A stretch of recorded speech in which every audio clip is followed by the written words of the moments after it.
Hello, everyone. This is a little talk about the CRA and open source project security baseline from the OpenSSF, and hopefully a few other things that will be interesting, especially if you're an open source maintainer. How many folks here are maintainers? Nice. How many of you have any formal security or compliance training? Hey, that's more than I expected. Who has a security badge on their project? Okay, you're doing better than average. So for those of you who aren't familiar with it, in 2024, so about a year ago, the EU Cyber Resilience Act was signed into law, and as far as I'm aware, this is one of the first general purpose digital products laws that actually has fines for shipping insecure devices. And so if you are selling a product in the EU that has digital components, you're expected to meet requirements on these 9 pillars. And I'm not going to read them all out to you, but it's a regulation. There's lots of words, I promise. Fortunately, sell is one of the key words here. And if you're doing open source, you're exempt. You're not making money off of it. If you are making money off of it, if you're selling support services or something like that, you may want to brush up and see if EU might be coming for 2.5% of your gross revenues is the maximum penalty under the law, which is kind of serious. On the other hand, because it is kind of serious, you may find manufacturers asking questions to you about your security practices. Think about how you want to respond. You're not required to give them anything. You can say, go away. On the other hand, that may mean that your project gets less use and adoption over time. You may, on the other hand, say, every single user is important to us. You've got a survey that you want us to fill out about security practices. We'll do it. And then, some other manufacturer comes along and says, would you fill out this survey? And, you've got 10 or 20 surveys pretty soon that you're filling out in your nights and weekends rather than working on your open source software. Probably your best answer is somewhere in between. The one I, in my selfish heart of hearts, want to say is contribute, and then I'll be happy to answer these. But that may or may not be a feasible option for most manufacturers or most open source projects. So for those of you who haven't heard of it, the OpenSSF kicked off a project called Security Baseline about 2 years ago or so, trying to standardize a bunch of the open source project best practices in a larger and more holistic sense than something like Scorecard, which aims to really sort of rank security practices. Baseline instead sort of acts as a little bit more of a checklist of, have you thought about your access control policies, your build and release policies, your governance policies. Scorecard says nothing about governance. On the other hand, if only one person has the ability to do commits to the repo, and that person, there was a talk I was just seeing, talking about bus factor, that one person gets sick, what's going to happen? Some unapproved fork? That might be a security risk, if you're producing digital products in the EU. And more generally, if you're producing product and you discover that, hey, we're built on this core technology and it's no longer maintained, that's a risk. And so Baseline aims to help projects think about and assess those risks and improve their overall, reduce their level of risk for adopters. That did not go through. So SBOMs have been a hot topic. Kind of got to talk about them. So SBOMs might be part of how you show that you know what's in your software. They might be a part of Baseline. CRA requires them. But Baseline isn't really about what's the ingredients in your software. It's more making sure that the farm will continue to produce food, and that you know all the steps that go into getting the ingredients for your software. So yes, the CRA requires an SBOM, but manufacturers are the ones who have to put that together. And they may or may not need your project's help with an SBOM. So don't rush off and do SBOMs because CRA says, got an SBOM. But we're really trying to get healthy, long-lived open source projects because let me tell you, being both an open source and a closed source maintainer, nothing kills your buzz like, oh, hey, here's this project we adopted, we loved it, and now we have to migrate to a new thing. We have to assess what are all the options out here because that project had 2 maintainers and they both went off and got new jobs where they can't contribute to open source. And nobody else knows enough about the software to maintain it. Or all the maintainers burned out over the last 2 or 3 years and no PRs have been accepted to this repo. And nobody really noticed until one of its dependencies had a CVE. And someone said, could someone please just run Dependabot to patch this? Silence. And I'm sure anyone who's been maintaining software for a few years has had one or more of those experiences. The great thing about open source and package management is that it's so easy to publish a package. It's like getting a puppy. It's super exciting to play with the puppy. But you have to be committed to cleaning up puppy poop for the next 10, 15 years and dog poop. And sometimes your excitement gets the better of you. And the goal for Baseline is to have maybe less feral dogs roaming the streets and more happy, well-behaved dogs at the dog park.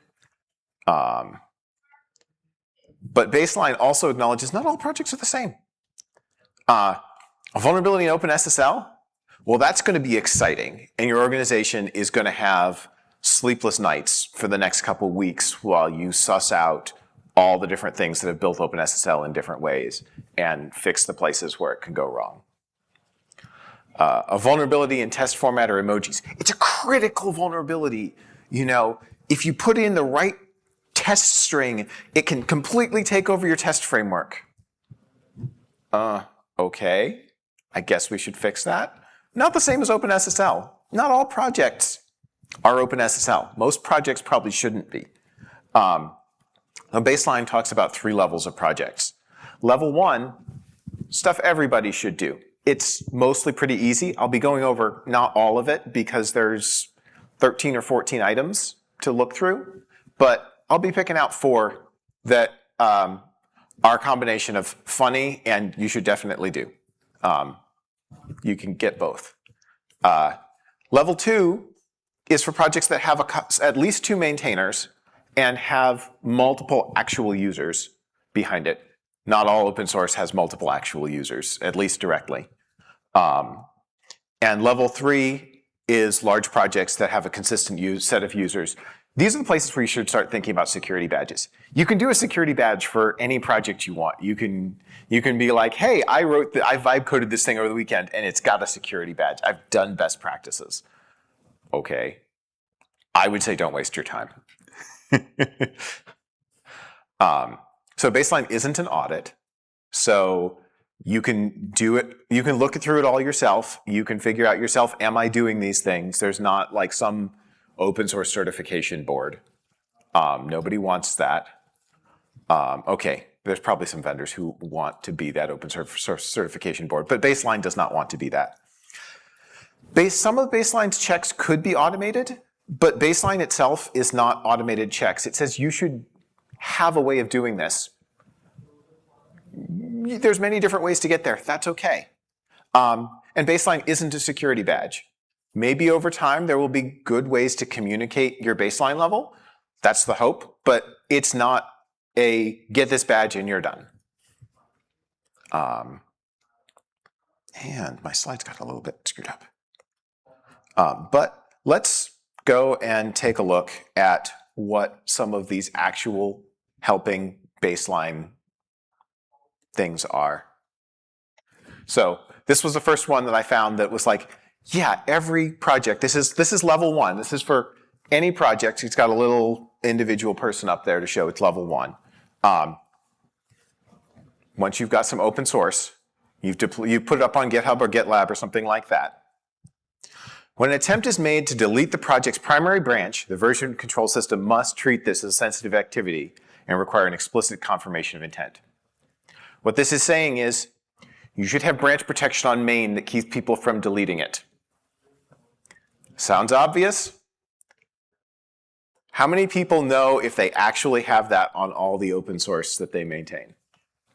I cannot raise my hand. I maintain a number of projects, and I haven't checked that all of them actually have branch protection to prevent deletion. It's not the default on GitHub, and yeah, it's exciting. So this is the kind of stuff that Baseline is worried about. This one is a little bit more intensive, but again, expected that anyone can meet it. When your CI/CD system uses a branch name in its functionality, you must sanitize and validate it prior to using it in the pipeline. If you don't, there was a lovely breach this summer in NX where someone was able to create a branch with a name that included spaces and stuff and steal their GitHub tokens and republish all their NPM packages, which got incorporated into other people's builds and started leaking tokens and everything into public GitHub repos all over the place. This is especially true for pull request target, but just in general, you should be validating your branch names look like something normal and reasonable. If it has a space, maybe just stop. Spaces in branch names, never a good idea. Another requirement, prevent unintentional storage of encrypted data or unencrypted data such as secrets and credentials in your version control system. Once you have put a credential into your version control system, it is no longer a credential, it is a thing you have to rotate and a huge pain in the butt. Also, if you're using GitHub, it's free to turn this on to prevent any of the secrets they recognize from getting pushed at all. You should put this stuff in get ignore and so forth. But like, these tools are free, but you have to turn them on. And so Baseline is a little bit about have you actually turn this stuff on. You want to be safe. That's one other part. This one is a little more interesting. I pulled it out in part because most of our goal for level 1 was producing requirements that you could validate automatically. And I flagged this because I'm like, I don't quite know how you validate this automatically. But the requirement is, while your project's active, if you have sub-projects that live in other repos, you should document that they're part of the larger project. So you actually know what a project is. One of the interesting things that came up is both best practices badge and scorecards tend to look at things on a repo by repo basis. But a lot of projects aren't one GitHub repo. I maintain Knative. The main Knative org has about 20 repos. We also have an extensions org, which brings another 60 or 70. That's all part of one project. They should all have the same general security posture. But if you don't actually know what's part of the project, it's hard to say, do they all have the same security posture? So this might be moving to level 2 because it's a little harder to check. But you don't get to say, oh, my project is totally secure, except that we have this one dependency that I also maintain that, that's where we put all the bad stuff that we're ashamed of. Not that I've done that, but if I had, it should be out of bounds. So that's a tour of some of the level 1 stuff. I'm going to show a couple of level 2 and level 3 stuff so you can see a little bit about what it means as you start to reach level 2. So level 2, you've got at least 2 maintainers. I know there's like 5 up there, but this is a project that has some maintainers and some active users who actually kind of depend on it. So the requirement is you need to document who on the project has access to the sensitive resources. Maybe you also want to review it periodically. That's not actually written as a requirement, but you need to at least write down who has access to this stuff, and it should be accurate. And this is one of those things where it may be harder for automation to fully validate it, but if you've got multiple people working on a project, you should know who's got keys to the house. Now we're getting to level 3 stuff, the big projects. So level 1 was don't check in your secrets.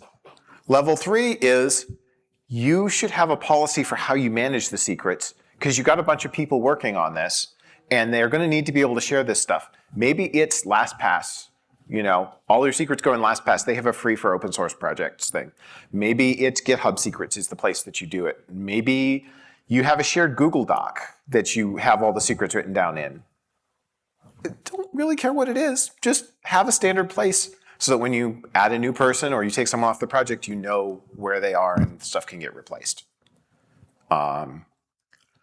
Similarly, this is the big ones with lots of people depending on them. When you make a release, you should document how long it's going to be supported for. Gosh, wouldn't that be nice? It's also scary because it's a statement about the future, and the future is notoriously subject to change. So that's what Baseline's about. Should you rush off and do Baseline? No. But take a look at Baseline. Look at how you compare to it, and does it match about what you feel like? Is there stuff that you're like, oh, you know what? We should actually do that.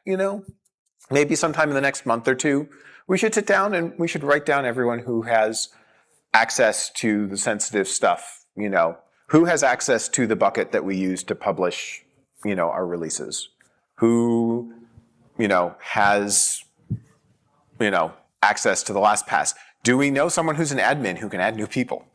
On a long-running project, sometimes you can discover that, oh wait, the last person who had access to that left. And then you have to figure out how to fix it. And what level of support, do you think that your users think that you're the same level that you would be?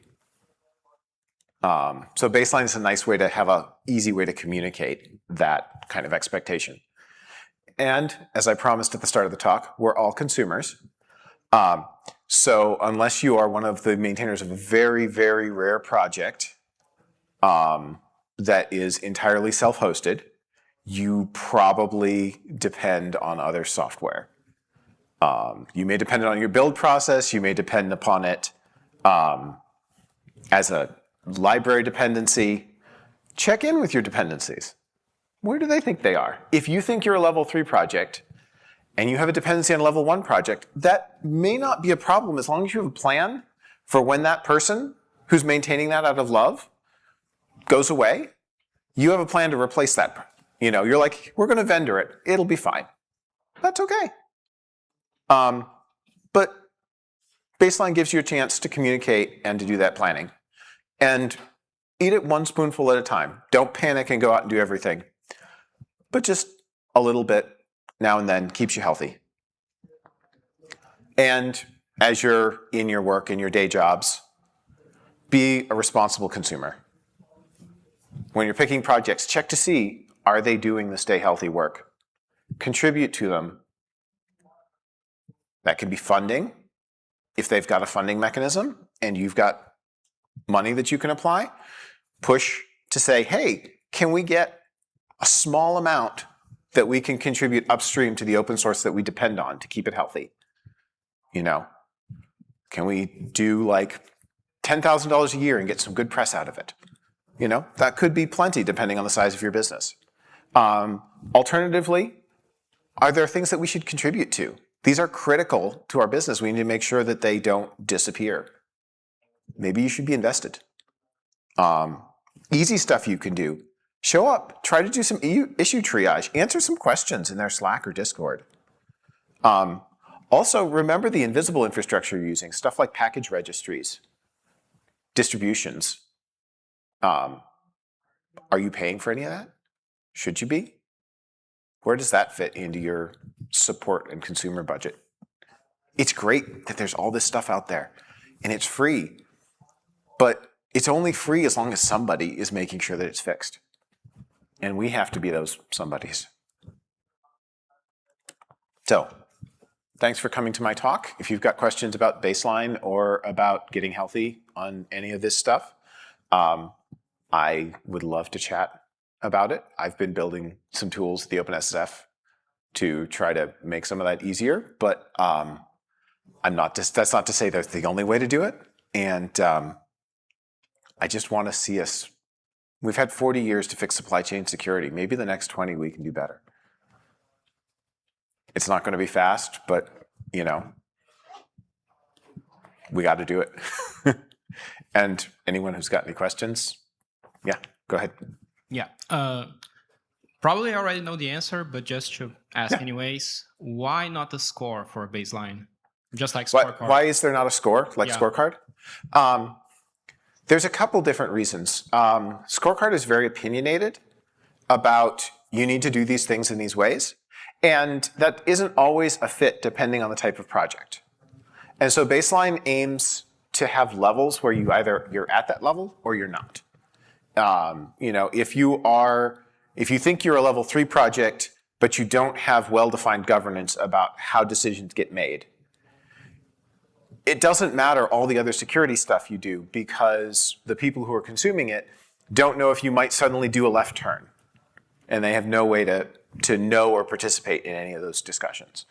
And scorecard gives you really kind of a fine granular sense that is a little misleading, because it could be that it's 8 and 9 out of 10 on a bunch of areas that aren't really relevant to you, and then like one area that's super important to you, it's like a 3. And you get this average, and the weighting is never going to be right. And so baseline is just attempting to give you language to communicate about how mature do you think this project is. If it were me and I was thinking about depending on a level 1 project, I would say, okay, I have to assume that at some point I'll have to replace this. Follow-up question. Yeah. That does bring the problem of assessing, right? Because performing self-assessments, probably biased the way that baseline is written, I guess. Mm-hmm. How would we do that?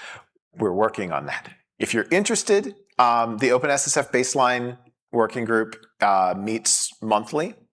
There's a larger orbit effort for interoperable tools that work on things like baseline, to be able to say, oh, well, there's 3 or 4 different ways that you could assess, baseline, and we suspect that the end result is going to be some combination of manual review and automated tooling. I think I gave 1 or 2 examples that might be hard to automatically figure out. And so we need to figure out ways to communicate these upstream and downstream security insights. Seems to have some of that information, but doesn't have everything. And we're working on it. Thank you. But you can just say, in your README, hey, we think we're baseline level whatever as a quick communication mechanism. And, there's a checklist that you can just go through and put checks and check it in if you want as a first pass.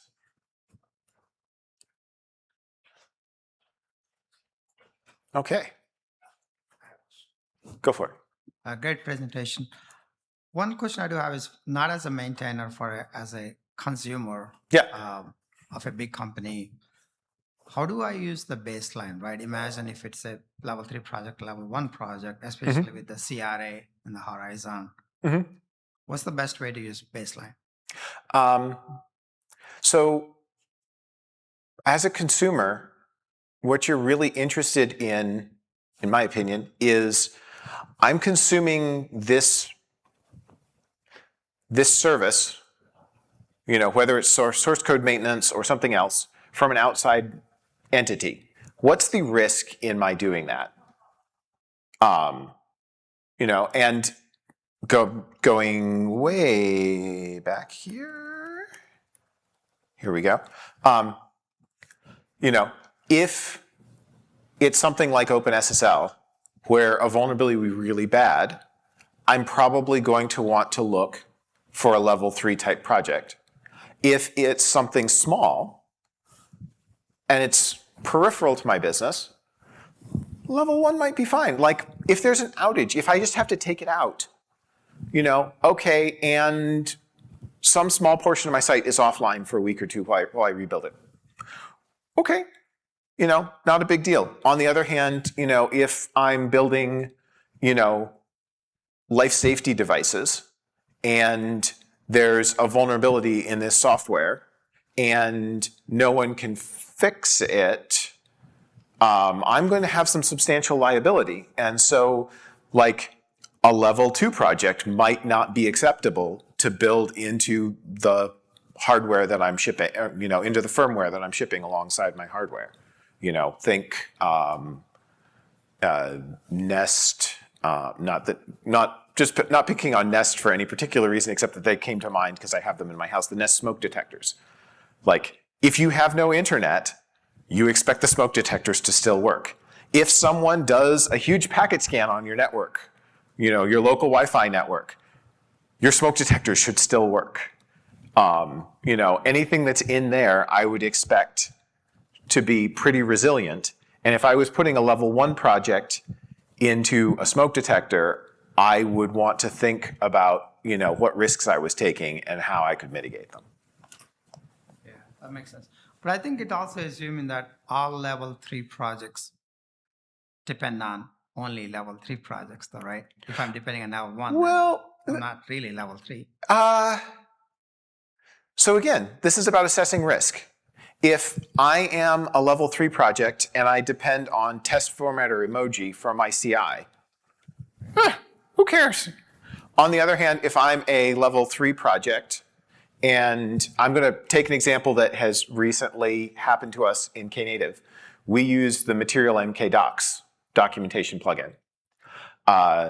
That plugin, or that documentation builder is being sunset and replaced with a new one, in part because it is a plugin on top of MK Docs, and MK Docs has stopped being maintained.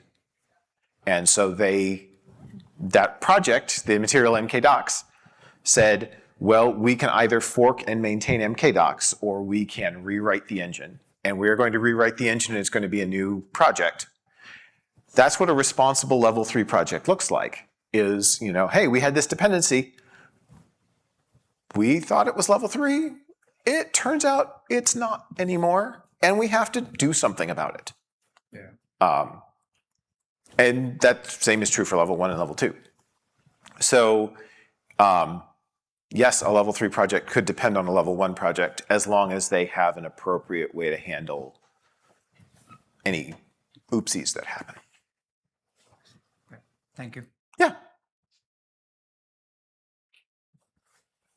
And unfortunately, one of the things with Baseline because of this is that a score is not really as helpful as you want because you really have to engage with the subject matter. And that's frustrating in one sense because we'd like to just be able to throw computers at the problem, and instead we have to throw people and judgment at it.